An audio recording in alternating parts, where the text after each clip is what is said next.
Good morning সবাইকে। সবাই কেমন আছো? আশা করছি ভালো আছো, আর আমরাও কিন্তু বেশ ভালো আছি।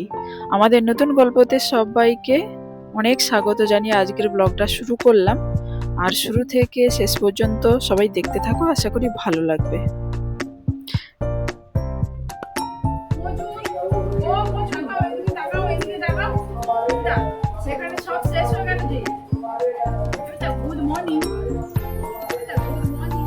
মেনলি এটা জুস খাচ্ছি না, পুরো জুস সহ বিট গাজরের সবকিছুটাই পেস্ট হয়ে গেছে, পেস্ট করেই খাচ্ছি। তো জল মিশিয়ে মিশিয়ে খেতে হচ্ছে, কারণ এতটাই মোটা। রোজ সকালের মতন সমস্ত কাজকর্ম সেরে ঠাকুরকে পুজো দিয়ে নিয়ে এবার নিজের যে বিটরুটের জুসটা খাই সেটাও করে খেয়ে নিয়েছি। মেয়েকে ঘুম থেকে তুলে দিয়েছি, তারপরে ওঠানোর পরে ওকে একটু মুড়ি খাইয়ে দেবো।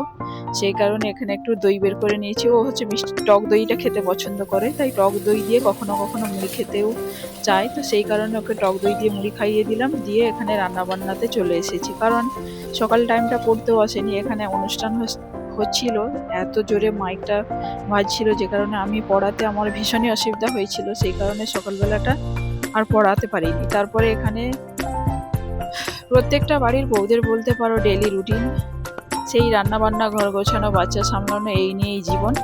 তো আমারও সেম। তো এখানে দেখো আমিও রান্না করে নিচ্ছি, কারণ এত মারাত্মক, এতটাই মানে গরম পড়েছে যে কি বলবো, প্রচন্ড পরিমাণে গরম পড়েছে। আর এখানে যেহেতু আমাদের এখানে পুজো হচ্ছিল, কয়েকদিন নিরামিষই খাওয়া হচ্ছিল, তো আজকেই তার শেষ দিন। এখানে সয়াবিনের ঝোল করেছি আর করেছি ঢ্যাঁড়সের তরকারি, এটাই মানে দুপুরের খাওয়া দাওয়া। আর এখানে দেখো একদম সন্ধ্যাবেলা এসেছি, এখানে সানলাইটের একটা প্যাকেট নিয়ে আসছিল, এটা জায়গা মতো রেখে দেবো। তারপরে রান্না বান্নাও প্রায় করে নিয়েছি। রান্না বান্না এখানে ভাত হয়েছে, আলু সেদ্ধ ভাত আর ডাল করেছি, বেশি সেরকম কিছু করিনি। তো তার মধ্যে মা মেয়েই খাবো, জেঠু খাবে না। তো এখানে তার মধ্যে এখানে মেয়ে আবার আলু মাখানো খায় না, তো সেই কারণে ও ডালটা দিয়েই ভাত খেতে পছন্দ করে, তো ওকে ডাল দিয়েই ভাত খাইয়ে দেবো। তারপরে পছন্দ করে সেটা কি, মানে ওকে যেন না খাওয়ালেই ওর বেশ ভালো লাগে, কিন্তু তা বলতে তো আর চলে না। এবারে ওকে বুঝিয়ে সুঝিয়ে না একটু একটু করে খাওয়ানোর চেষ্টা করি। আর সব বাচ্চা যেমন আছে নিজের হাতে খেয়ে নেয়, কিন্তু এ না সেরকম না, জানি না কবে এর মধ্যে সেই জিনিসটা আসবে। তারপরে এখানে দেখো সেম খাওয়াতে বসেছি। আর এখানে এতটা লাইটটা কম না, সেই কারণে যেন মনে হচ্ছে যেন অন্ধকার অন্ধকার, কিন্তু লাইট আসছে, মানে লাইটের জ্যোতিটা একটু কম। তো তারপরে এখানে দেখো খাওয়াতে বসেছি, ভীষণই বকবক করতে হয় খাওয়ানোর সময়।